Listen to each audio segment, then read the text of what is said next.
Assalomu alaykum muhtaram Prezident Shavkat Miromonovich Mirziyoyev va O'zbekiston Respublikasi Bosh prokurori, O'zbekiston Respublikasi Davlat xavfsizlik xizmati va O'zbekiston Respublikasi Ichki ishlar vaziri. Mening ushbu murojaatim nimadan iborat? Men 2021-yil 28-oktyabr kuni nohaq ayblov bilan qamoqqa olinganman. Bu ishni kimlar amalga oshirgan? Ushbu ishni Surxondaryo viloyati Angor tumani Ichki ishlar bo'limining tergov bo'limi tergovchisi Jumagildi Sattarovning asossiz meni qamoqqa olish jarayonidan boshlangan. Menga qo'yilgan ayblovlar nimalardan iborat? Shunga qisqacha to'xtalib o'taman. Men turmush o'rtog'im Sattarova Malika bilan bor yo'g'i 69 kun yashaganman, qonuniy nikoh asosida. Menga 2021-yil 1-oktyabr kuni turmush o'rtog'im bilan oilaviy kelishmovchilik nizo bo'lgan. Turmush o'rtog'im meni begona ayollar bilan ishqiy munosabatda bo'lyapsan degan ayblov bilan uyimizga janjal kelib chiqqan. Va shuning ortidan menga 28 kundan keyin Angor tuman Ichki ishlar bo'limi tergovchisi Jumagildi Sattarov Jinoyat kodeksining 119-modda 3-qismi B bandi bilan qamoq ehtiyot chorasi qo'llagan. Va men qamoqqa olinganman. Qamoqqa olinishimga nima sabab ko'rsatilgan? Birinchi kundan ushbu fuqaro, ya'ni Yusuf Oybek o'zini yoki turmush o'rtog'ini o'ldirishi mumkin degan asos bilan sudga olib chiqilgan va prokuror bunga iltimosnoma kirgizib meni qamoqqa oldirgan. Oradan 92 kun o'tib, e'tibor qarating, diqqat bilan 2021-yil 28-oktyabr kuni qamoqqa olingan bo'lsam, 2022-yil 27-yanvar kuni, ya'ni 92 kundan keyin tergov protsessi yopilgan. Men ushbu 92 kun oralig'ida biror marotaba tergov qilinmaganman. Biror marotaba ekspertiza ham qilinmaganman. Menga Jinoyat kodeksining 119-moddasi 3-qismi B bandiga 168-modda 1-qismi ham qo'shib ayblab berilib sudga chiqarilgan. Angor tuman davlat ayblovchisi, ya'ni prokuror menga 15 yilga ozodlikdan mahrum qilish jazosini so'ragan. Jinoyat kodeksining 119-moddasi 3-qismi B bandiga 13 yil 6 oy, 168-moddasi 1-qismiga 1 yil 6 oy, umumiy hisobda 15 yilga ozodlikdan mahrum qilish so'ralgan. Va meni iqrorlik bo'lmasa ham, asoslar bo'lmasa ham meni Angor tuman sudi, ya'ni sudyasi Suyim Bo'tayev 8 yil 2 oyga ozodlikdan mahrum qilgan. Jinoyat kodeksining 57-moddasini qo'llagan holatda. Menda ikkita modda bo'yicha ham umumiy iqrorlik mavjud bo'lmagan va dalillar ham yetarli bo'lmagan. Endi men dastlab tergov prosesining noto'g'ri olib borilganligiga, ya'ni ishimiz fuqarolik tartibida ko'rish kerak joylariga, ya'ni tergovchi Jumagildi Sattarov ishni qalbakilashtirilgani, men taqdim qilgan materiallarni, video, audio materiallar jinoyat ishi materiallariga qo'shmaganlariga bilan uzoqlab o'tib ketaman. Dastlab men tergov prosessi yopilishida tergovchi Jumagildi Sattarovga ushbu fuqaro Misirov Atqam Ro'zio'g'li bilan tuzilgan qarz shartnomasi notarius orqali tuzilgan va unga notarial idorasi tomonidan ishonchnoma rasmiylashtirib berganman. Barcha imzolarni sud tartibi bo'ladimi, qurilish ishlari bo'ladimi, montaj ishlariga bo'ladimi, bemalol foydalanish mumkin huquqini berganman. Bundan tashqari ariza berilgan. Bu yerda boshqa hujjatlar ham bor. Misol uchun mana tilxat rasmiylashtirganmiz. Audio video zapslar bor hujjatda.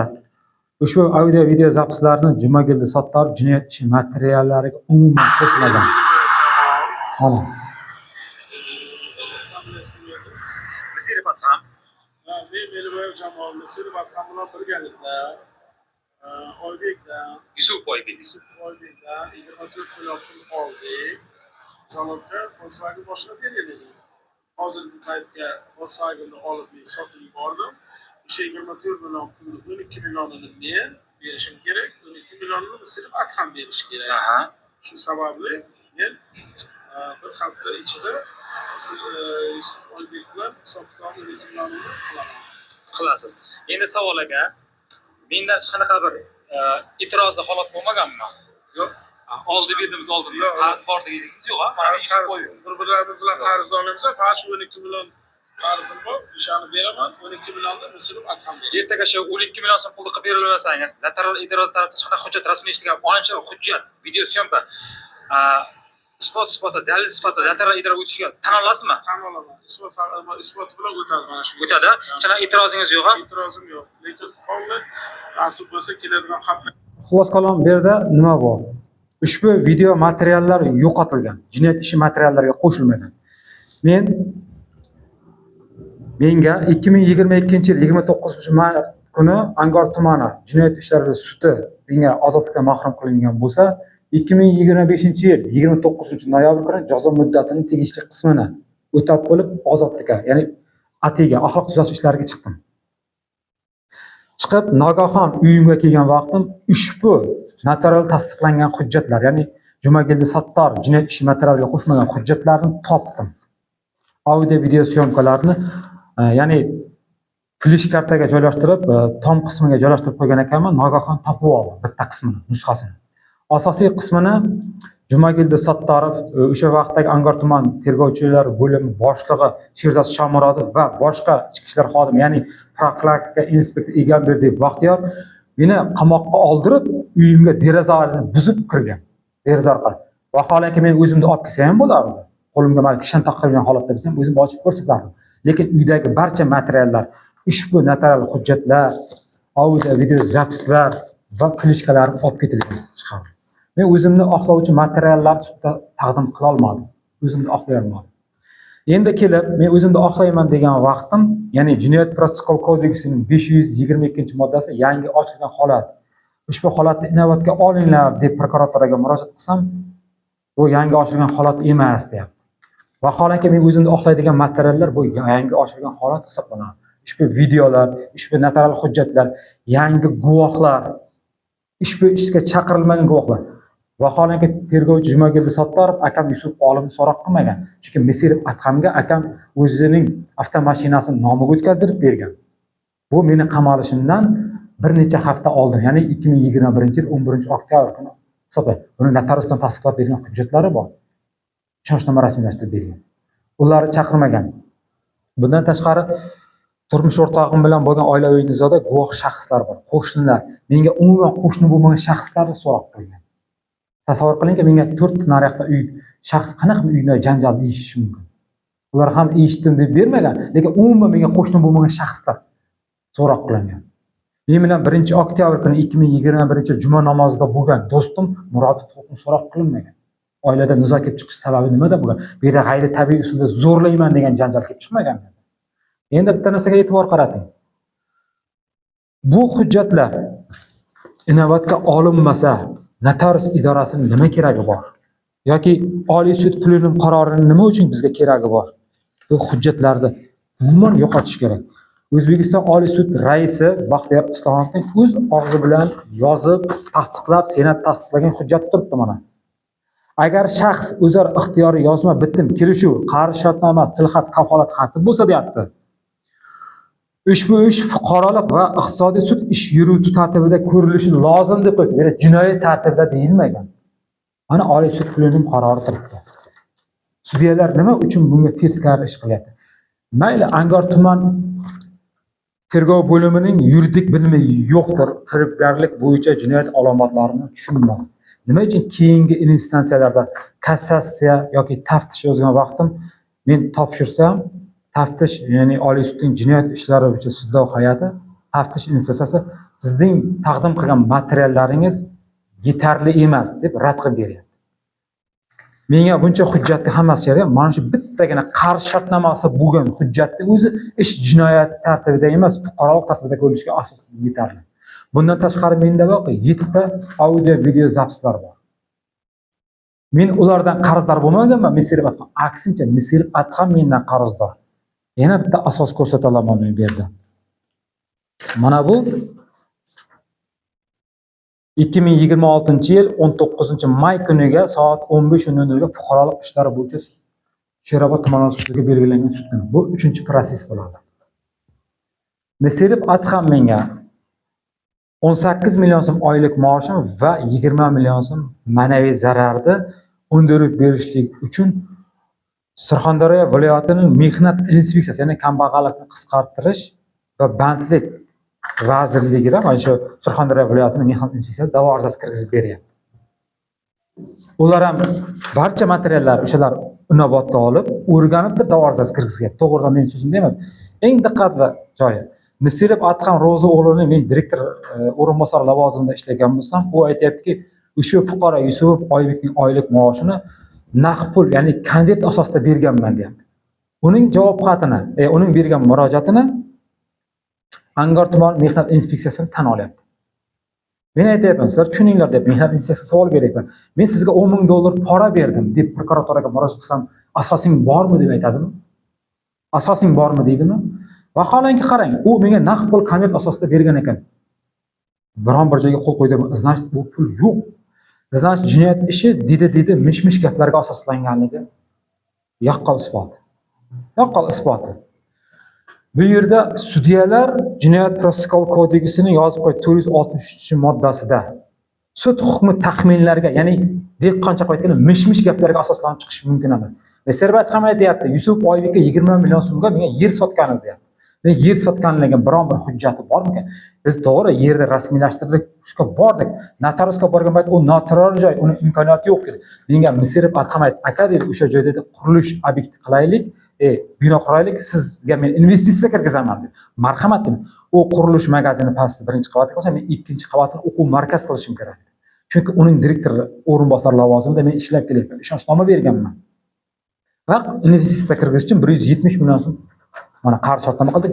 O'shandan 20 million so'm pul. Men undan pulni aldab olmaganman. Muttahamchilik qilib, o'g'irlab kirgan, qurilish qilib u joyda biz tadbirkorlik qilishimiz kerak edi. Auksionda men sotib olganman, uni investitsiya kirgizish kerak. Bu yerda hech qanaqa oldi sotdi masalasi bo'lgan. Bitta fuqaro kelib turib, Yusuf Oybek mana shu Misirov Adhamga yer sotdi degan joyi ham yo'q-da. Maqsad bloger yoki o'zi huquqini talab qilayotgan fuqaroni davlat idorasi shu meni yo'qotish, qamatish maqsad bo'ldi. Buning isboti yo'qligini mana bir isbot. Yana qo'limdagi mana bu kitob O'zbekiston Respublikasi Konstitutsiyasi. Mana kichkina kitobga qarab, butun O'zbekiston qonunchiligidagi kitoblar, ya'ni Jinoyat protsessual kodeks bo'ladimi, soliq kodeksi bo'ladimi, havo kodeksi, ushbu kodeksga qarab bo'ysunadi. Chunki bu qonun hammasidan ustun, lekin mana shu qonundagi men huquqlarimni buzyapti. Yana bu qonunga tupuryapti, qo'pol qo'yayotganda. Qanday qilib tupurilyapti senga deydigan bo'lsa, men buni ancha narsalar bilan isbotlab bera olaman. Juda ko'p narsalar bilan isbotlab beraman. O'zbekiston Respublikasi Konstitutsiyasining 40-moddasi yozib qo'yibdi.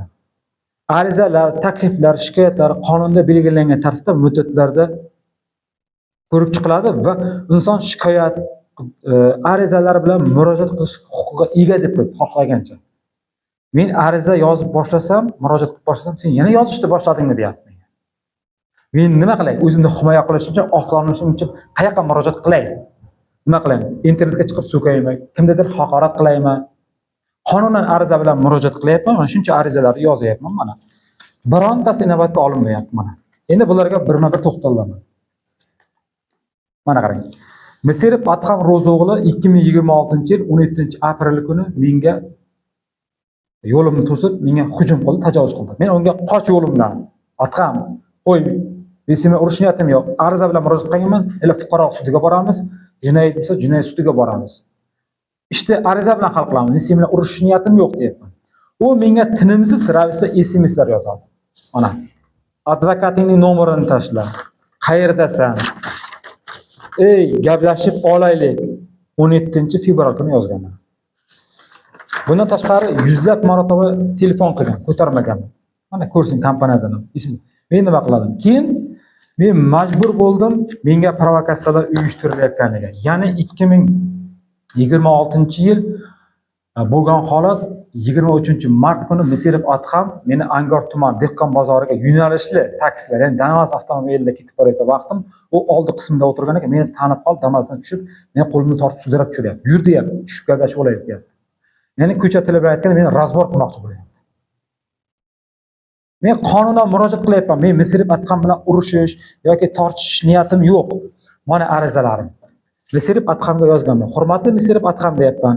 Mening sizda 18 million so'm oylik maoshim va 19 million so'm avtomashina uchun bergan, jami hisobda 37 million so'm oylik maoshim bilan pulim qolib ketgan. Shuni beringiz talab qilaman deb yozyapman. Keyingisida so'rovnoma jo'natyapman. Javob yo'q. Keyingisida mana Misirov Adhamga eslatma xati jo'natyapman. Mana.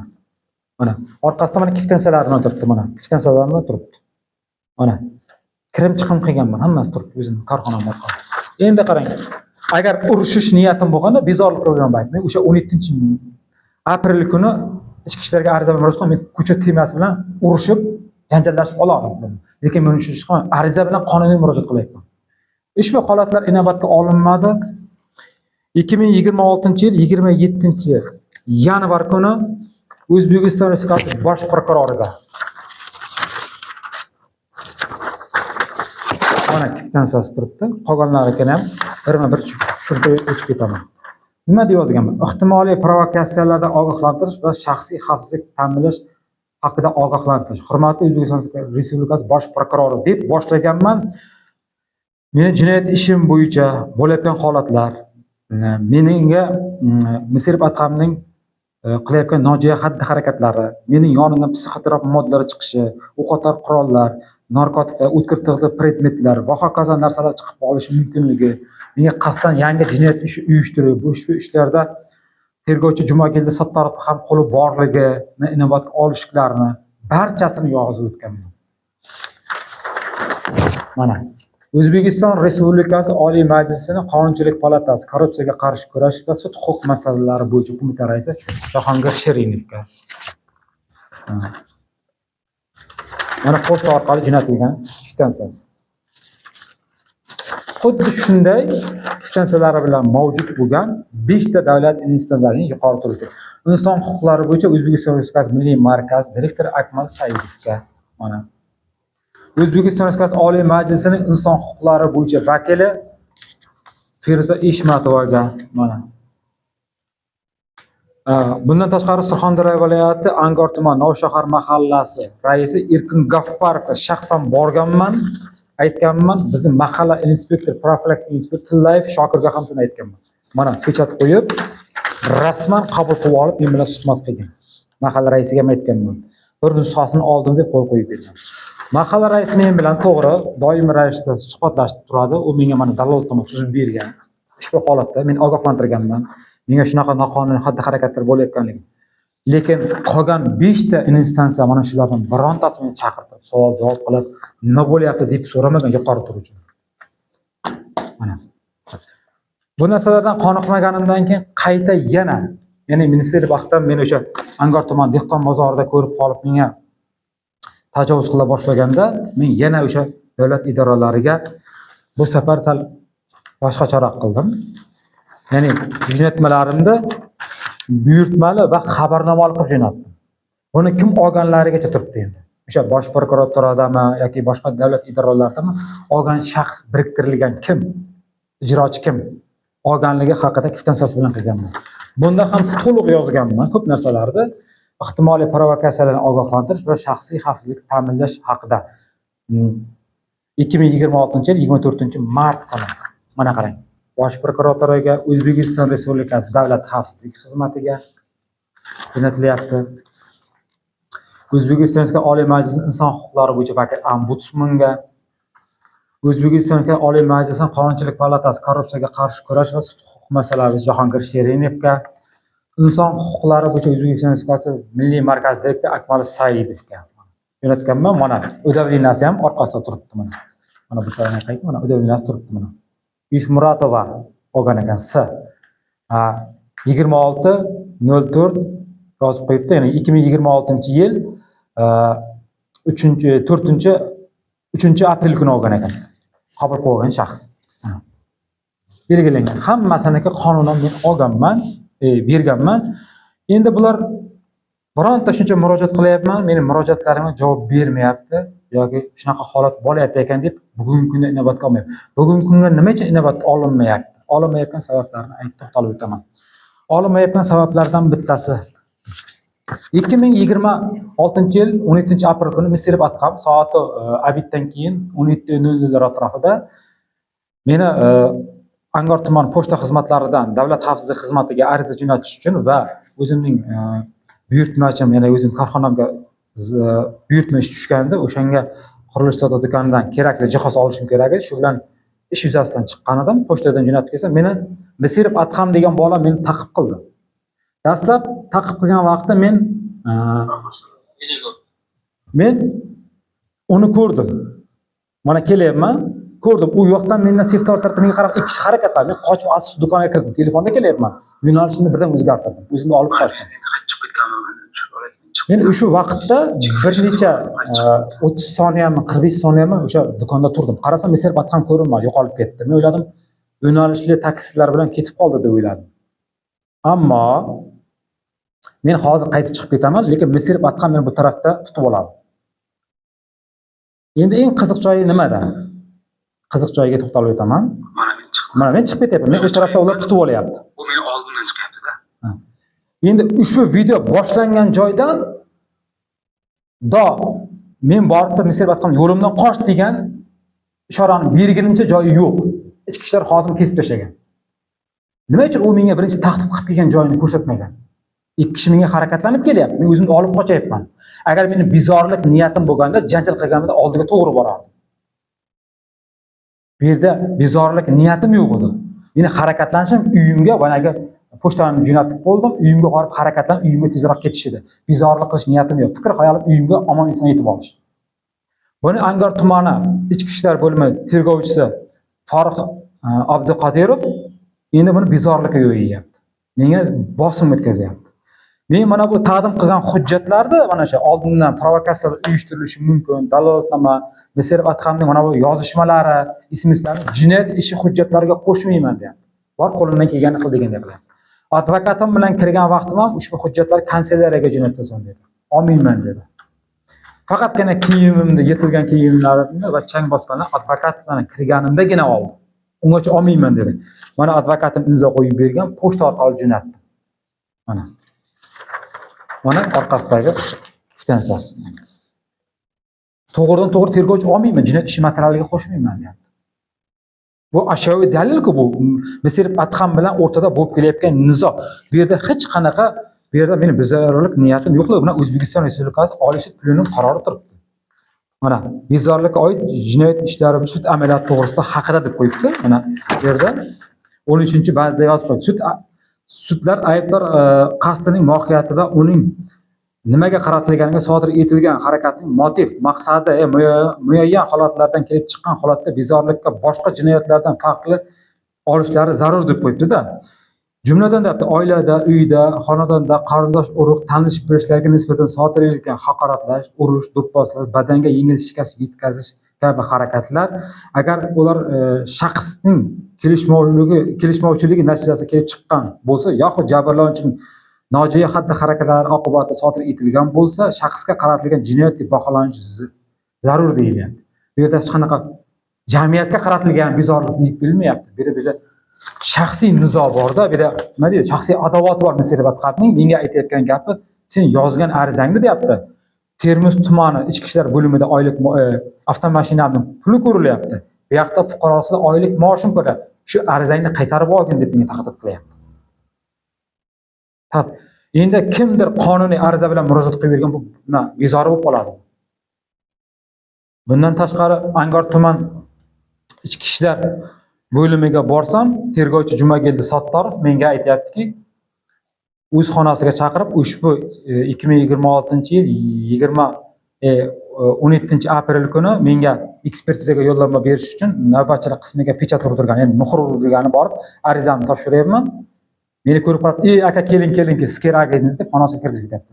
Men aytayapman, tergov Surxondaryo viloyat tergov nazorat qiluvchi o'sha boshqarmasiga kamerasi turibdi-ku deyapman. Kuzatinglar, men bilan nima uchun bunday ohangda gaplashyapti? Uningga men noqonuniy xatti-harakat qilmayapman. Uning harakatlaridan norozi bo'lib, yuqori turuvchi davlat idorasiga ariza bilan murojaat qilyapman. U meni kirgizib xonasida o'zicha razbor hal qilyapti masalasini. U ham ariza bilan yozsa, masalan, Yusuf Oybek bilan asosan mana bunga noto'g'ri chiqadi. U Oliy sud plenum qarori o'sha paytda O'zbekistonda yo'q edi, Oliy sud plenum qarori keyin paydo bo'lib qolgandir, balki uning nazdida. Eng qizig'i, jinoyat kodeksining sharhida ham yozib qo'yibdi. Davlat idoralari tomonidan, notarius tomonidan tasdiqlangan hujjatlar bo'ladigan bo'lsa, tilxat bo'ladigan bo'lsa, ish fuqarolik tartibida ko'riladi deyilganda, bu yerda ism jinoyat tartibida ko'riladi. Nima uchun Jumagildi Sattorov mening ushbu hujjatlarim jinoyat ishi materiallariga qo'shmagan? Nima uchun yo'q qilingan shuncha hujjatda? Men nima bu notariusga ishongan shu jinoyat javobgarlik tortilib ketmayin. Men shu ertaga shu notariusda qilgan hujjatlarim meni ertaga himoya qilsin degan maqsadda men Yusuf Oybek Misirov Atqan Ro'zg'orga ishonchnoma beryapman notariusdan. Mening imzoyim orqasidan qurilish qiladimi, bankdan kredit chiqaradimi, nima qilsa qil deb beryapman. Men uni aldab ketganim yo'q. Qarz shartnoma qilyapman, mana arizasi Misirov Atqan. Uni men aldab yoki pulini yeb, bor qayoqqa borsang deb o'tganim yo'q. Bundan tashqari mana tilxati ham topdi Misirov Atqan. 170 million so'm investitsiya kirgizyapman deb qo'ygan joy. Bu yerda 20 million so'm pul berdim degan joyi ham yo'qda. Eng qiziq taraf. Men 20 million so'm pul berganmi, bermaganmi?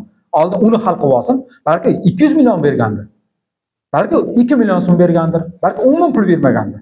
Hozir shunaqa holatlar kim birinchi ariza bersa bo'ldi, qamashga asos bo'lib qoldi. Qamaveryapti. Endi men hozirgi holatga yana Jinoyat kodeksi 277-moddasiga qaytaman. Ishning noto'g'ri malakalarga qarab. Endi bu yerda eng qiziq holatlardan bittasi insonning oldidan tasavvur qilingki, it chiqib qoldi. It hurib kelyapti. Qo'rqqaningizda qo'lingizga tosh olib qo'ysa bunday qilasiz-da, o'zingizni himoya qilasiz. Ilon chiqib qolib pishirlasam o'zingizni himoya qilasiz.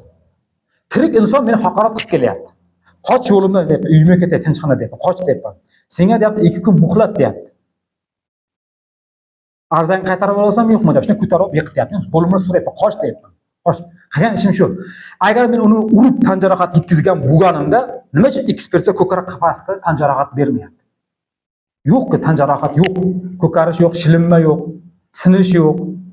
Faqat bo'yni qismida deyapti, birozgina qizarish bor deyapti. U mengacha bo'lganmi yoki mendan keyin bo'lgan, balki o'ziga o'zi yetkazib borgandir. Nima uchun ular baholanmaydi? Jinoyat kodeksining 37-moddasi qayerda ishlaydi?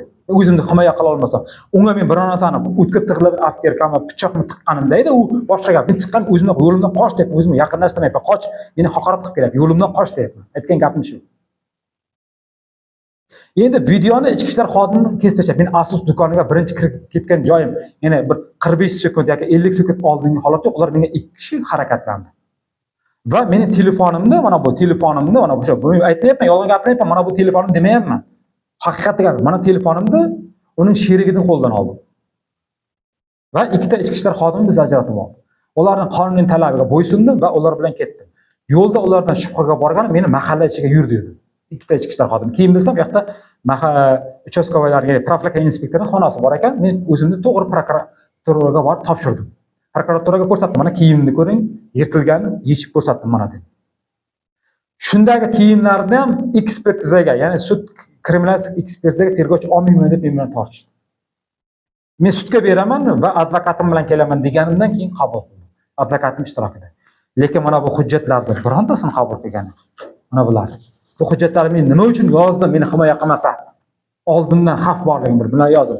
5 ta instansiyaga dastlab yana 5 ta instansiyaga mana mahalla bittagan shu mahalla raisimizga rahmat. Endi millati boshqa bo'lsa ham O'zbekiston fuqarosimiz bitta, lekin shu mana shu davlat tomonidan tuzib berdi. Lekin boshqa bironta davlat idorasi meni chaqirtirib yoki mana shu hujjat qilib davlat tomonidan tuzib berib nima bo'lyapti? Shunaqa bor.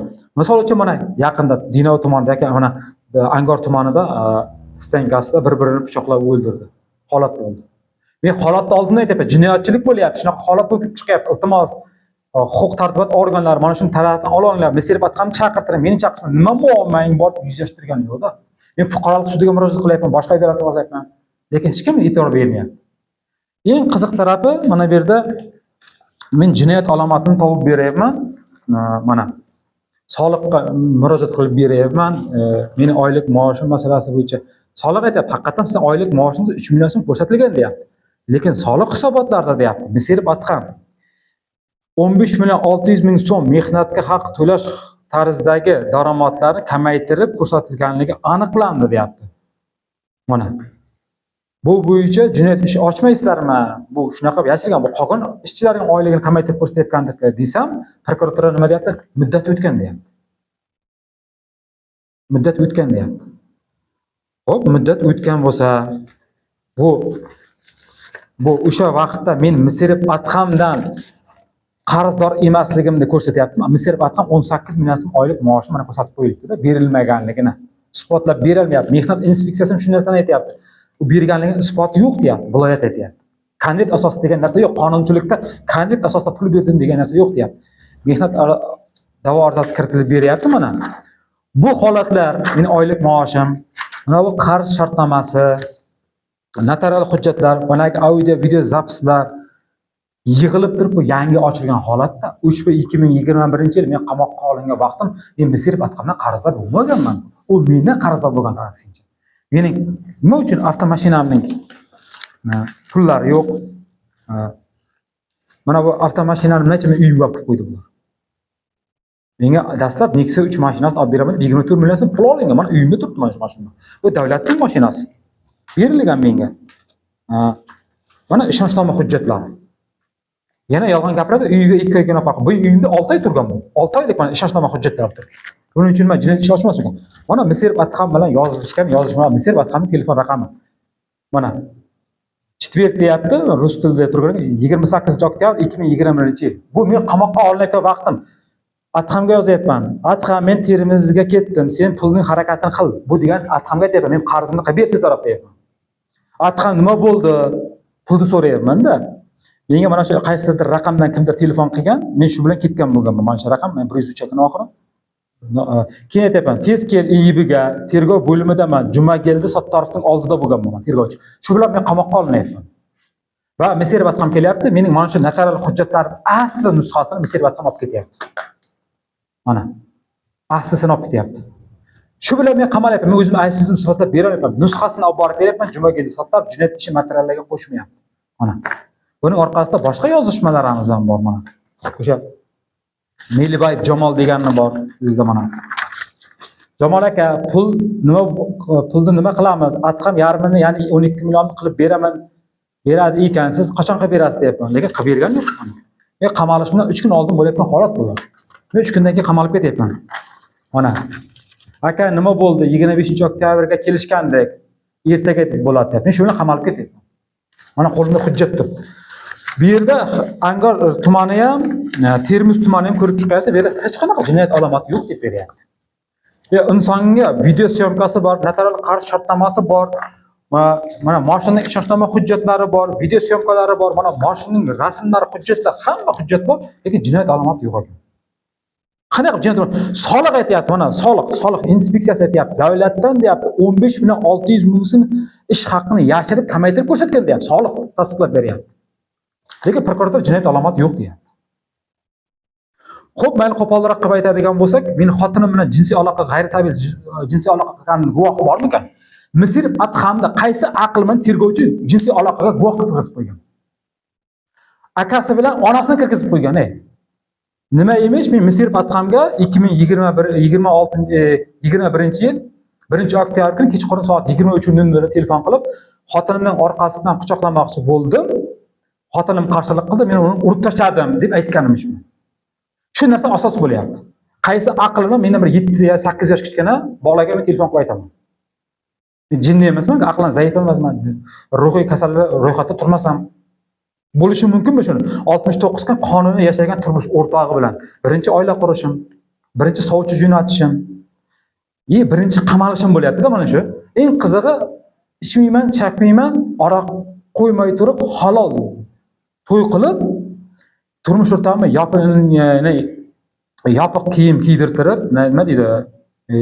Kiyimda olib chiqartirib, to'y qildirib, to'yga bitta aroq qo'ydirtirmayman. Ya'ni spirtni ichimda qildirmay turib to'y qilyapman, lekin meni g'ayritabiiy usulda qamayapti. Shu bilan. Aqlan, mantiqan ham to'g'ri kelmaydigan narsalar bo'lyapti-da. Eng qiziq taraflaridan yana bittasi, men hozir Jinoyat kodeksining 119-moddasiga keyinroq to'xtalaman. Eng qiziq holatlarni men to'xtatib o'tib ketaman. Mana bu yerda mening so'roq bayonnomam turibdi. Men 92 kun tergov qilinmaganman-da. Mana so'roq bayonnomam. Yozib qo'yibdi. 2022-yil 27-yanvar kuni. Bir marta so'roq qilindi. 92 kun ishlab turdi.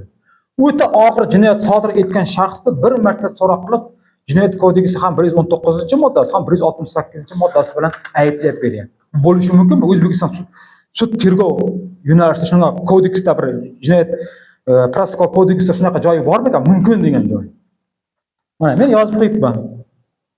menga so'roq bayonnomasini men so'roq bayonnomasini o'qib chiqdim. Menga qo'yilgan ayblarga umuman iqror emasman. Menga tuhmat qilyapti va tergovga bor yo'qi bir marta chaqirtirildim. Menga ekspertiza ham tayinlanishi lozim edi deb soat 18:49 bo'lyapti. Endi qarang, bu bilan nima bog'lanishlik joyi bor deydigan bo'lsangiz, boya tibbiy yordam mashinasi kelib menga dori ichirtirib, meni shu ukol qilib ketganmi, nimadir qilib, menga qilgan hujjatni ko'rsatdim, qayergadir qo'ydim. O'sha hujjatda ham ko'rsatib qo'yilgan. Bu yerda hech qanaqa meni bor-ku, so'roq qilishga haqqi yo'q edi. Mana. Mana. Chaqiriq qog'ozi ko'rsatib qo'yilgan, soati belgilangan. Hozir ko'rsataman soatini. Soatini ham ko'rsataman hozir. Xo'p. Soati ko'rsatilgan. Mana tibbiy yordam mashinasi kelgan 16:29. O'zi men 16:29 da menga 3 ta tashxis qo'yilgan mana. Sovuq ter chiqishi, yurak o'ynashi, o'zini yomon his qilish, asabiylashish, kun bo'yi davomida kasal deb ko'rsatilgan. Tagiga chizib qo'ygan mana. Ahvoli yaxshi emas deb qo'ygan. Shunday holatdan tergov davom ettirilgan. Tergov davom ettirilgan. Ko'ryapsizmi? Eng qiziq taraflaridan bittasi qonuniy davlat qonuniy shartnoma qilib puli to'langan, order olingan Chorshambeyev Beknazar degan advokatim bo'lgan, Sharif Komil degan advokatim bor. Ikkitasiga pul to'lab qo'yman. Lekin ikkalasidan voz kechish haqida menga bosim o'tkazib, ruhiy ta'zir o'tkazib, ariza yozdirib, Jumagildi Sattorov degan tergovchi davlat tarafidan keyin Odil Alimardonov degan advokatni bergan. Aqlga sig'ish mumkinmi? Pul to'lab qo'yilgan. Orderi bor, advokatim bor, lekin menga davlat tarafidan advokat berilgan. Buni hech kim inobatga olmayapti.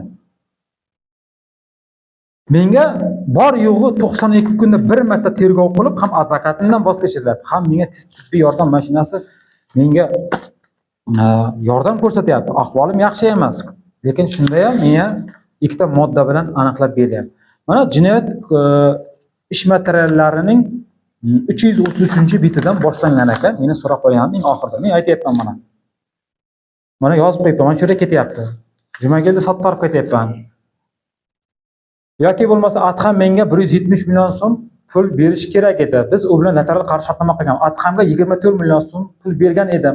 Adham menga ushbu pul evaziga Volkswagen rusumli avtomashina yoki Nexia 3 avtomashinasi olib berish kerak edi. Bularda birontasini tergovchi so'ramagan ham, so'rag'am qilmagan, video syomkalarni ko'rmagan. Faqat meni ayblash berish bilan shug'ullangan. Mana men aytib qo'yibman o'sha vaqtning o'zi. Mana akam Yusuf olib oq rangli Tiko avtomashinasini 18 million so'mga baholab unga hisoblab bergan. Meni 24 million so'm pulim bor. Oylik maoshim turibdi. Meliboyev Jamol so'roq qilinglar deb aytganman. Har bittasiga izoh berganman. Bironta shaxs so'roq qilmagan. Lekin mening zararimga bo'ladigan bo'lsa, Misirov Adhamni so'roq qilyapti degan, nima emish? Men jinsiy aloqada turmush o'rtog'im bilan uni quchoqlamoqchi bo'lganmanmi, g'ayritabiiy usulda zo'rlamoqchi bo'lganman, uni guvoh qilib kirgizib ketgan. Isboting bormi deydigan bo'lsa, mana Misirov Adhamning so'roq bayonnomasida men misol keltirib beraman sizlarga. Mana Misirov Adham. Mana. Mana Misirov Adham Ro'zog'li. Mana imzosi bilan turibdi, telefon raqami bilan turibdi. Misirov Adham. Mana Misirov Adham yozib qo'yibdi mana. Men kecha sal kechikib kelgan vaqtimda turmush o'rtog'im hazillashib, uchrashuvdan kelyapman deb aytib qo'ygan edim. Keyin u xafa bo'lib boshqa xonaga o'tgan edi. Keyin men ortidan borib, orqasidan hazil qilib bir turtgan vaqtim Malika to'satdan qo'llariga qaychi olib, seni o'ldiraman, men seni tarmashib ketdi. Keyin shu joyda jahli ustida bir shapaloq urdim deb men aytgan ekanman xotiramga. Orqasidan borib hazil qildim. Bu bo'lishi mumkinmi? Kechasi soat 23:00 da men telefon qilgan ekanman Misirov Adhamga. Men jinnimanmi? Kechasi soat 3da, soat 23:00 da xotinim bilan nima qilayotganimni unga men hisobot bergan. O qiziqda, u Misirov Adhamni guvoh qilib kirgizib ketgan. Mana. Va Misirov Adham yozib qo'ydi, so'roq bayonnamasi o'qib chiqdim, mening so'zlarimdan to'g'ri yozildi. E'tirozim yo'q deb qo'yibdi. Men Misirov Adham kechasi soat 22:00 da so'roq qilingan. Misirov Adham meni xotinim bilan g'ayritabiiy usul qilyapman guvoh ekanda. Eng qiziq tarafi akasi Shahinov Anvar bilan onasi Rajab oyiga guvoh qilib ketganda. Qo'shnilarini guvoh qilib ketmoqda, jinsiy aloqaga vaqtida ustida fanar yoqib turgan bo'lishi mumkindir balki. Qiziqda bu ekspertiza xulosasiga to'xtalib o'tib ketaman, mayli bu yerda ekspert aytayapti. Orqa chiqaruvchiga barmog'ini tiqsam deyapti, birozgina silliqlanish sezdim deyapti. Tashqi ta'sir omilda bo'lishi mumkin deyapti. Ikkita barmoq tiqsam bo'lishi mumkinmi? Bo'lishi mumkin deyapti. No deyapti. Vaqt noma'lum deyapti. To'ygacha bo'lganmi? To'ydan keyin bo'lganmi? Vaqt noma'lum deyapti. Men nima qilay silliqlanganman? Men aybdorman? Men orqasini ekspertiza qilib olmaganman-ku. Ekspertiza qilib bersin edi bo'lsa davlat. Hozir kim nimani yozsa yozib beraver ekanda. Eng qiziq tarafi turmush o'rtog'imga ariza yozishni professional darajada buni meni o'sha Angor tuman prokuraturasi deb o'sha vaqtdagi ziddiyatim bor shaxslar bor edi. O'shalar yozdirgan deb o'ylayman, lekin profilaktika inspektori Egamberdiyev Baxtiyor degan ekan, aytib turdi shuni yozdim degan turmushlarni o'sha vaqtda. Nima deb yozgan? Bu yerda hammasi abzas tashlangan, kitobiy tilda yozilgan. Muntazam turmush o'rtog'im Yusuf Oybek meni orqa chiqarib teshigimga zo'rlab keldi. Bu ishda degan muntazam. Bu so'zlar hammasi kitobiy so'zlar. Abzas tashlab yozilgan. Eng qiziq tarafi men arizani ko'rgan vaqtim, men qamoqqa olingan vaqtim, meni dastlab tushuntirish xati olib bo'lib, keyin arizani tashladim. Men uni 119ligi haqida xabarim ham yo'q edi. O'shanda bilsam, arizaning sanasi 7 edi. Turmush o'rtog'im degan joy bor, Yusuf Oybek yo'q edi. Menga 92 kundan keyin tergov protsessi yopilgan ekan, men ariza bilan yana bir tanishib chiqay deb qo'ydim. Tergovchi ko'rsatgan arizaning sanasi 7 dan 6-sanaga o'zgartirdi. Ya'ni ekspertiza kuniga o'zgartirib qo'yildi. Sanasi. O'shanda turmush o'rtog'im degan joyiga qo'shilib ketdi. Turmush o'rtog'im Yusuf Oybek degan joyga qo'shildi. Ushbu ariza faqatgina sanasi bilan mening ism familiyam qo'shildi. Forma 1 edi, forma 2 qilindi. Tepasidagi rezolyatsiya. Sherzod Shomurodov deb yozilgan. Tergov bo'limining boshlig'i qabul qilib olingan. Endi bu narsalar hech qachon inobatga olinmadi. Men qamoq jazosini o'tab chiqib 2025-yil 29 noyabr kuni kelgan bo'lsam, o'zimni oqlovchi barcha ma'lumotlarni yig'ib, hujjatlarni yig'ib, yuqori turuvchi instansiyalarga murojaat qilib boshladim. Menga ulardan dashnomlar bo'lyapti. Sen nima yozasan, yozib yurasanmi, bo'ldi, to'xtat, va hokazo gaplar gapiryapti. Bir ikkita xonasiga chaqirib vazvarat qilaman deganlari ham bo'ldi. Angor tuman ichki ishlar bo'limida bor. Ulardan men bir muttaham joyim yo'q. Nasi yomon, bitta fuqaro o'zini oqlab chiqib, yorug' yuz bilan tadbirkorlik bilan shug'ullansa, nimasi yomon? Ular noqonuniy ishda malakalagan bo'lsa, kvalifikatsiya qilgan bo'lsa, ular javob bersin. Men jinoyat sodir etgan bo'lsa, men javobini bering. Lekin bugungi kunga oqlanishga kelgan vaqtda nima uchun bunday qaysarlikka solyapti? Qaysarlikka solinyapti. Men dalillar inobatga olmayapti, menga sun'iy ravishda uyushtirilyapti. 2026-yil 17-aprel kuni yuz bergan voqea bo'yicha men Jinoyat kodeksining 37-moddasini zaruriy mudofaadan chetga chiqmaganman-da. Agar ekspertiza xulosasida uning ko'krak qismida yoki yuz qismiga musht zarbasida yetgan bir tan jarohati bo'lganda ham mayli edi. Hech qanaqa tan jarohati yo'q-da. Tan jarohati yo'q. Chunki inson, men aytayapman, oldidan bir yovvoyi mushuk chiqib qolib ingrasa ham qisht deydi bilan qo'li bilan. Qo'shtir kishi yo'lni bo'shatib qo'ying. Nima qilishim kerak? Bu 37-modda qayerda ishlaydi ekan? Men nima qilishim kerak edi? O'sha holatda imkoniyatim bo'lmadi. Men o'zimni olib qochdim. Asusga kirdim. Kirgandan keyin men yana kutib qolyapti. O'sha Asusga kirib chiqqanimdan to olingan videoni nima uchun ichki ishlar xodimi olib tashlayapti? Qo'ysin boshidan oxirigacha nima bo'lganini ko'raylik. Lekin ular bu ishni qilmaydi. Maqsad Yusuf Oybekni yopiq turdagi zonaga qaytarib jo'natish, koloniyaga jo'natish maqsadi. Endi mana bu Oliy sud pulining qarori agar ishlamaydigan bo'lsa, mana bu firibgarlikka oid, ya'ni qarz shartnomasi bo'ladigan bo'lsa, tilxat, kafolat xati, boshqa hujjatlar bo'ladigan bo'lsa, ish fuqarolik iqtisodiy sud tartibida ko'rilishi kerak degan narsasini biz aytardikki, buni olib tashlasin, bu hujjatni bekor qilsin. Eng qiziq tarafi tergovchiga tegishli joyi ham bor ekanda, bu 10-bandi firibgarlikka joyi. Agar bilmaydigan bo'lsa, shu Angor tumani tergovchilariga men yurist bo'lmasam ham yuridik jihatdan dehqoncha qilib tushuntirib beraman.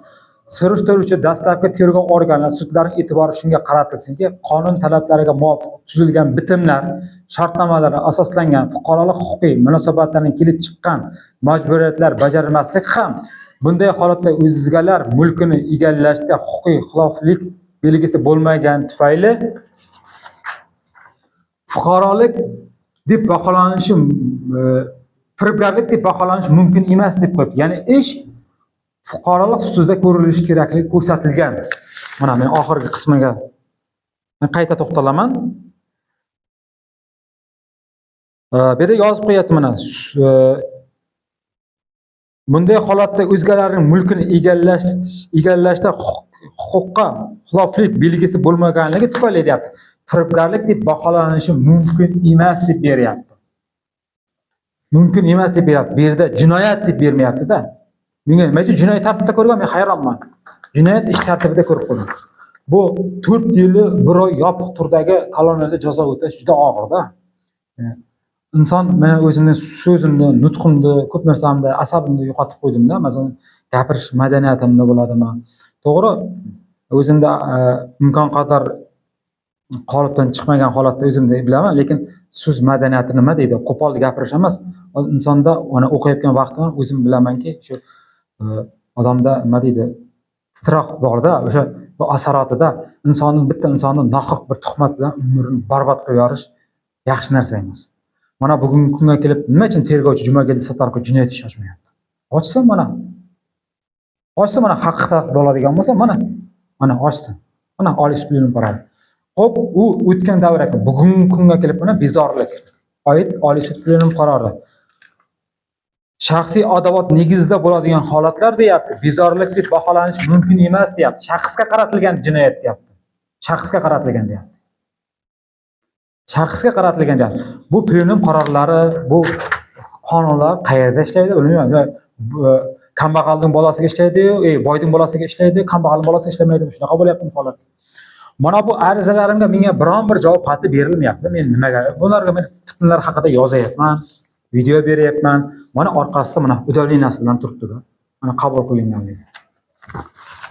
Bundan tashqari mana dastlabki berilgan 2026-yil 1-yanvar kuni berilgan arizalar. Eng oliy yuqori turuvchi davlat idoralariga yozilgan arizalar. Buni eng qiziq tarafi Angor tuman tergov bo'limi guruhi tergovchisi Farruh Abduqodirov jinoyat ishi materiallariga aloqasi yo'q deydi. Men qo'shmayman deydi. Bor qayoqqa borsang bor deydi. Zo'r ekan-da, bo'lmasa qo'shmaydigan bo'lsa nima qilish kerak? Pochtadan jo'natyapmiz. Hurmatli tergov departamenti rahbariyati buni nima qilish kerak ekan bilmay qanaqa qo'shtirish kerak. Eng qiziq holatlardan bittasini aytib o'taman. Tergovchi Farruh Abduqodirov 2026-yil 13-may kuni taxminan soat 14:25larda abitdan keyin menga chaqiruv qog'ozi bilan bordim va 15:05lar oralig'iga qadar menga noqonuniy bosim tahdidlar o'tkazdi. Ya'ni men Angor tumaniga raddiya bergan edim. Senga dedi, raddiyalarni kim yozib beryapti dedi. Advokatim bor, bitta emas, ikkita dedim. Birinchisi dedim, ushbu ish bo'yicha dedim Ostona Qulova xosiyat fuqarolik ishlari bo'yicha ham, shu ishda ham yuridik maslahat so'rayman. Sharif Komil degan advokatim bor dedi. Oldingi advokatning Angor tumaniga raddiya bergan arizangni mana ko'rdida kim yozib bergan? Sharif Komil orderi bormi? Yonimda yo'q dedim. Olib kelasan dedi. Xo'p dedim, qonun talabiga bo'ysun. Ertasi kuni o'sha 13-may kuni taxminan soat 14:25lar va 15:05lar oralig'ida meni bular orderni olib borsam, shunaqa qilib ko'rdidagi bu order dedi, soxta dedi. Senga jinoyat ishi ochiladi dedi. Men video syomka qilyapsiz vaqtda. Ikkita fuqarolik kiyimda xodim o'tirdi. Ikkita fuqarolik kiyimda xodim tergov xonasida Abduqodirovning xonasida tamaki sigaret chaqib o'tirdi. Ular meni izdivosda qilib videoga olyapti. Ular meni tergov qilgani yo'q, ular meni ustimdan izdivosda qilib videoga olyapti. Nima uchun o'sha tergov departamenti o'sha kamerani ko'tarib ko'rmaydi? Bu shunaqa qonuniy huquqi bor meni videoga olishga? Yani tim bo'li advokatsiz, men advokatim bor. Menga orderni beryapman. Nima emish? Sharif Komilning orderi qalbaki ekan. Men qalbaki, ya'ni jinoyat kodeksining 228-moddasi men qalbaki yasab borib order olib berganman. Men jinni ekanman-da, men order yasab boribman. Shunaqa bo'lyapti holat. Qo'pol qo'yayotganda. Jinni. Endi orderni olgandan keyin bular meni tashqariga chiqarib qo'yib, o'zaro mana ikkita fuqaro bilan maslahatlashyapti-da, orderni qaytarib beryapti-da, video syomkani keyingi safariga deyapti, men senga jinoyat ishi materiallariga qo'shaman dedim, nimadir qilaman dedi-da, xulos qalam. Meni chiqarib yubordi, men ketdim. Ertasi kuni advokatim bilan borgan paytim ushbu gapni tan olmadi tergovchi. Tergovchida shunaqa zo'r vakolat berib qo'ygan, u ham fuqaro, u ham o'sha konstitutsiyaga bo'ysunadi. Men ham mana shu konstitutsiyaga bo'ysunaman. Hamma mana shu konstitutsiyaga bo'ysunadi. Nima uchun mening konstitutsiyadagi huquqlarim poymol bo'lyapti? Mana konstitutsiyada yozib qo'ygan bo'lsa, har kim uy-joy daxlsiz huquqiga ega. Uy-joyda tintuv o'tkazishga faqat qonunga muvofiq sud organlarining qarori bilan kelyapti deb qo'ydi. Nima uchun mening uyimni derazasini buzib turgan? Voqea joyiga men o'zim olib borsa bo'lardi-ku. Derazasini buzib qo'yib, uyda fleshkalar o'qitib qo'yapti. 2021-yil 29-oktyabr kuni bo'lyapti. 28-oktyabr kuni qamoqqa olyapti. Angor tuman ichki ishlar bo'limi bu qilyapti bu ishni. O'zga sayyoradan kelgan Marsdan yoki Yupiterdan kelgan o'zga sayyoralar qilmayapti. O'zimizning O'zbekistonning fuqarolari. Ularga mansab vakolat berib qo'ygan shaxslar qilyapti. Bu yerda umumjahon deklaratsiyasi bor. O'zbekiston Jinoyat protsessual kodeksi bor, konstitutsiyalar bor. Bu konstitutsiya huquqlarim qachon mening bu eng qiziq tarafi yozib qo'yibdi-da konstitutsiyada. Istalgan vaqtda sukut saqlash huquqiga ega deb qo'yilganda. Men sukut saqlasam, menga shu o'zlari bilgan narsani yozib tashyapti, sukut saqlamasam ham yozyapti. Men bu yerda eng qiziq taraflardan yana bittasi tergovchining o'sha xatti-harakatlari bo'yicha men bir narsani konstitutsiyada ko'p o'qiganman. Shu narsani e'tiboringizni qarataman. Ozodlikdan mahrum etilgan shaxslar o'ziga nisbatan insoniy muomalada bo'linishi hamda inson shaxsiga xos bo'lgan sha'ni, qadr-qimmatni hurmat qilish huquqiga egadir deb yozib qo'yibdi-da. Mana men ma'zurman, mahkumman. Men fuqaroman demayman, men mahkumman, jazo o'tayapman mayli. Mana yozib qo'yibdi-da. Hurmat qilish huquqiga ega deb qo'yibdi. Lekin tergovchi Abduqodirov Farruh meni tahqirladi, meni video syomka qilyapti. Meni qo'rqityapti, menga bosim o'tkazyapti. Menga aytayaptiki, sen deyapti, falchivka deyapti, ordering qalbaka deyapti. Nima uchun o'sha video syomkani olib turib jinoyat ishi materialiga qo'shmaydi? Yoki men raddiyamda Angor tuman prokuraturasi inovatkor, nimachi boshqa viloyatga mayli, vijdonan boshqa viloyat prokuraturasiga tergov bo'limiga o'tkazib bersa, meni qamab bersin roziman. Lekin Angor tumani emas. Angor tuman shuncha jinoyat qilib o'tiribdi-ku. Bu yerda uyushgan korrupsion jinoyat aniq bor. Muhtaram prezident ushbu ishda agar ochadigan bo'lsa, ushbu ishning orqasida juda ko'p korrupsion jinoyatlar aniqlanadi. Aynan men ushbu jinoyat ishim bo'yicha. Yana bitta narsani men izga qaytaman, izga qaytishga majbur bo'ldim. Hozir men isbotlab berib o'taman. Menga qo'yilgan jinoyat kodeksining 119-moddasi bo'yicha eng qiziq holatlar bo'yicha aniqlab berib ketaman-da. Voqea tafsilotlariga ko'ra, turmush o'rtog'imga belgilangan 641-sonli ekspertiza xulosasiga ko'ra, Angor tuman profilaktika inspektori Egamberdiyev Baxtiyor jinsiy zo'ravonlik bilan bog'liq seksual jinoyatlar bo'yicha sud tibbiy ekspertizasi bo'yicha turmush o'rtog'imga yo'llanma bergan. Birinchi savolimda profilaktika inspektorining seksual jinoyatlar bilan bog'liq, ya'ni jinsiy zo'ravonlik bilan bog'liq jinoyatga ekspertiza yo'llanma berishga haqlimi? Mayli, haqli bo'lsa, nima uchun ekspertizaga oldiga jinsiy zo'ravonlik bilan bog'liq bo'lgan savollarni qo'ymagan? Unaqa savollar yo'q. Vaqt qachon bo'lgan, qachon kelib chiqqan, nima evaziga bo'lgan, bironta savol yo'q. Sen qaysi tarafini zo'rlamoqchi bo'ldi, oldingdanmi, orqa tarafdanmi? Unaqa savol yo'q. Ikkinchisi, turmush o'rtog'im Sattorova Malika 641-ekspertiza xulosasiga ko'ra 2021-yil 1-oktyabr kuni soat 19:20lar chamasida uyimda turmush o'rtog'im Yusuf Oybek orqa chiqaruvchi ishini aloqa qilmoqchi bo'ldi. Qarshilik ko'rsatganimcha qo'llari bilan urgan. 26-sentyabr kuni e'tibor qarating. 1-oktyabr kuni zo'rlamoqchi bo'lgan deyapti. 26-sentyabr, ya'ni 10 kun oldin 7 kun oldin bo'lyapti. Shunaqa 7 kun oldin bo'lyapti. Orqa chiqaruvchi ishiga aloqa qilgan. 1-oktyabr kuni beliga tepgan. Bu yerda hech qanaqa o'ng ko'zimga urdi degan joyi yo'q ekanda. Qiziq tarafi. Lekin ekspertizada o'ng ko'zda ko'karish paydo bo'lyapti. Beliga tepdi deb beryapti. Lekin o'ng ko'zda ko'karish paydo bo'lyapti. Fikrlar qarama-qarshida bir-biriga. Motiv. Qarang, buni nima uchun sud tibbiy eksperti Kurmasheva va tergovchi Sotalar inobatga olmagan? Belimga tepdi deb beryapti, lekin ekspertiza o'ng ko'zimda ko'karish, o'ng ko'zimga urdi deb bermayapti. 641-sonli ekspertiza savol qo'yyapti oldiga. Senga nima qildi desa, erim belimga tepdi deb beryapti. Значит, O'zbekistonning Angor tumanida bel hisoblanar ekan, ko'zning tagi bel hisoblanar ekanda. Ikkasini joy almashib qolganda. Bu yerda texnik xato bo'lishi mumkin emas. Bu sanksiyaning jazo muddati 10 yildan 15 yilgacha. Tergovchi ham bunga aytib, bu qasddan uyushtirilgan narsalar bilinib turibdi-da. Bundan tashqari men ekspertlar bilan maslahatlashib ko'rdim, juda ko'p ekspertlar bilan.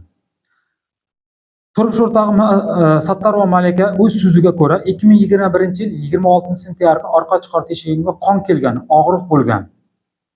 Endi mutaxassisning fikrini qarang. Orqa chiqaruv teshigiga qon kelish sababi orqa chiqaruv teshigi devorida jarohatlar bo'lishi natijasida bo'ladi. Agar orqa chiqaruv teshigiga jarohat bo'lsa 2021-yil 6-oktyabr kuni, ya'ni turmush o'rtog'im dastlab o'tgan ekspertiza xulosasida kuni, ya'ni oradan 10 kun muddat o'tib yaxshi bo'lib ketishi mumkinmi? Va unda nima uchun proktolog Burnurov orqa chiqaruv teshigida jarohat yo'q deb bergan? Bu yerda Kurmashevning fikrini olish kerakmi, proktolognikimi? Aslida proktolognikini olish kerak. Bu yerda proktolog orqa chiqaruv teshigini ko'radigan, lekin Jumagil Sattorov degan tergovchi Kurmashevning fikrini olgan. Bu yerda proktolog ko'ryapti orqa chiqaruv teshigini. Jarohatlar yo'q deyapti, orqa chiqaruv teshigi yumuq deb beryapti. Agar deyapti orqa chiqaruv teshigiga jinsiy aloqa qilinganda deyapti, orqa chiqaruv teshigi ochiq bo'lardi, ya'ni varanka simon bo'lardi deyapti. Varanka nimaligini bilmaydiganlarga ham tushuntirib o'tib ketaman mana. Varanka mana bunaqa ochiq bo'ladi mana, varanka. Varanka ochiq bo'ladi, varanka o'smadi bu. Uniki yumuq deb beryapti, mana bunaqa yumuq deb beryapti-da. Uni dehqoncha qilib tushuntirib beradigan ekspert bo'lsa bunaqa yumuq deb beryapti-da.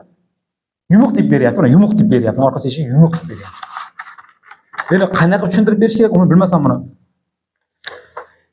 Yana 2021-yil 6-oktyabr kuni proktolog vrach Burnurov tekshiruv natijasi xulosalariga ko'ra orqa chiqaruv teshigida deb 11:03:7 soat millari bo'yicha deb gemoroy aniqlagan. Xo'p, turmush o'rtog'imda gemoroy bo'lsa, men nima qilay? Men aybim nima? Men nima qilay gemoroy bo'lsa? Men orqasidan gemoroy bo'lgani menga o'z bor 69 kun yashagan bo'lsam. O men bilan yashagan 69 kun orqasidan uni gemoroy shakllanib qolmaydi-ku. Uni gemoroy shakllanishi yillar kerak deyapti.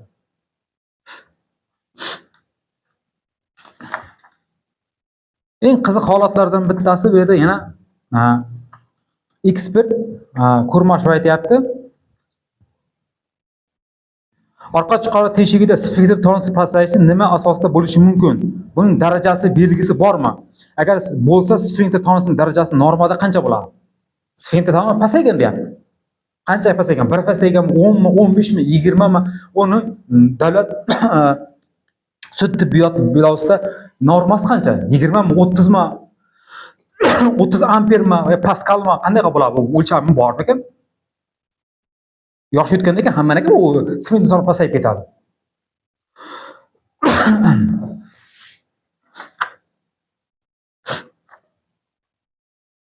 Xolos qalam bu yerda men bir 30 ta holatni aniqlaganman. Buni qaysi biriga to'xtalishga ham bir kulgim hisob ketadi. Bu yerda umuman bir mantiqsiz narsalar.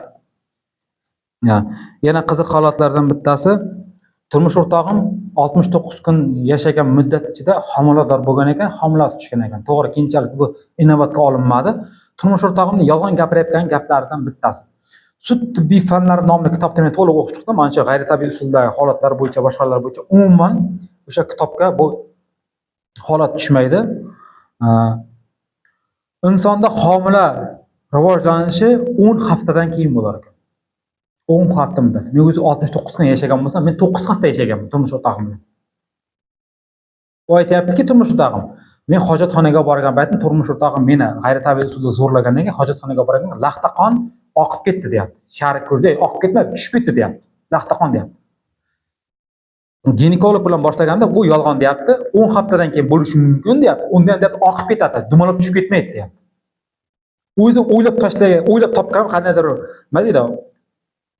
G'oyalarni jinoyat ishi bo'yicha tergovchi bilan maslahatlashish bilan prokuror maslahat uni boq siyosiy tus berib, ya'ni meni seksual bir maniak qilib tarbiyaladida.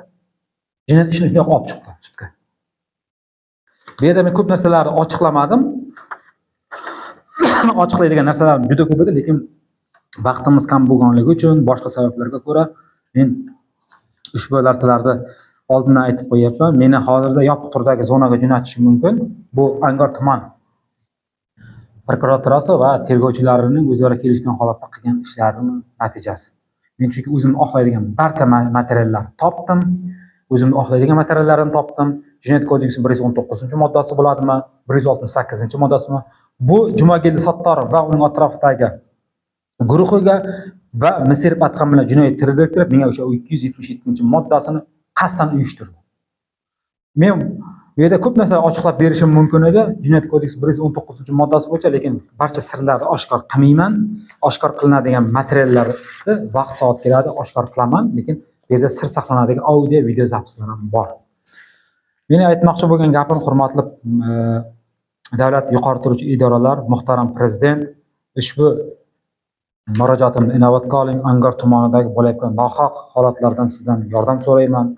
Meni 92 kun tergov qilmasdan Jinoyat protsessual kodeksining 88-moddasiga qonunga xilof ravishda tungi 22:00dan keyin meni so'roq qilib, davlat tomonidan navbatchi advokat Odil Allimordonovni berdi.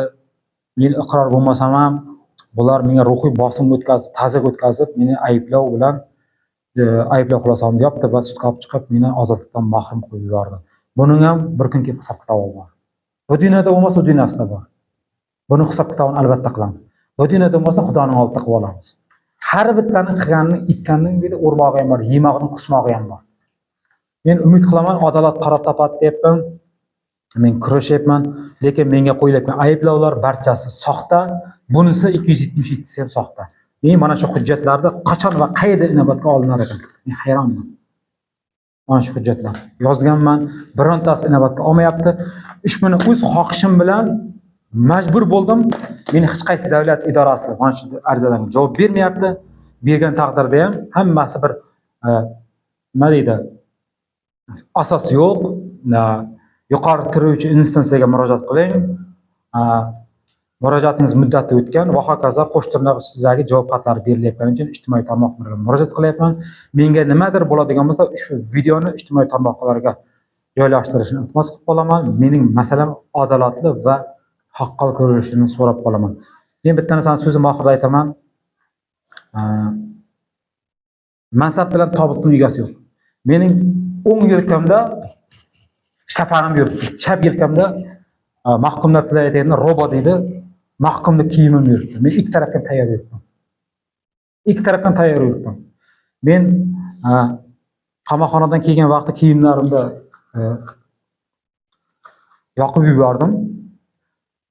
Lekin yana bitta kiyimni olib qo'yibman. Bitta robot mana shu chap yelkamda turibdi. Kafanim o'ng yelkamda turibdi. Qo'rqadigan joyim yo'q. O'lim bo'lsa bir marta bor. Yigit kishining boshida ham, ayol kishining boshida ham. O'lim bo'lsa ko'rib o'lamiz. Lekin adolat uchun kurashaman o'zimning vatanimda. Men boshqalarga o'xshab chetga chiqib, birov yomonlab, davlatni yomonlab, lekin qonun buzuvchilik bo'lib turibdi. Jinoyat protsessual kodeksi, konstitutsiya va boshqa qonun osti hujjatlar to'liq buzilyapti. Ochiq maydonda, huquqiy maydonda mana mard bo'lib chiqsin, qonundan surishsin. Ko'chada meni izimdan fitna uyushtirib, izimdan quvib, meni qayerga borayotgan lokatsiyamgacha berib turibdi Misr Atqamga. Bu narsa meni bo'yicha oldindan arizalar ham berganman, mana isbotlar, mana hujjatlarim.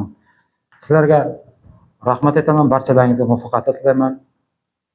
Alloh taolo barchamizni hidoyat qilsin. Tuhmat qilganlarning o'ziga Alloh taolo balo yog'dirsin. Bizlar Xudoning o'zi hidoyat qilsin. Barchangizga rahmat aytaman. Hammalaringizga rahmat va salomat bo'linglar.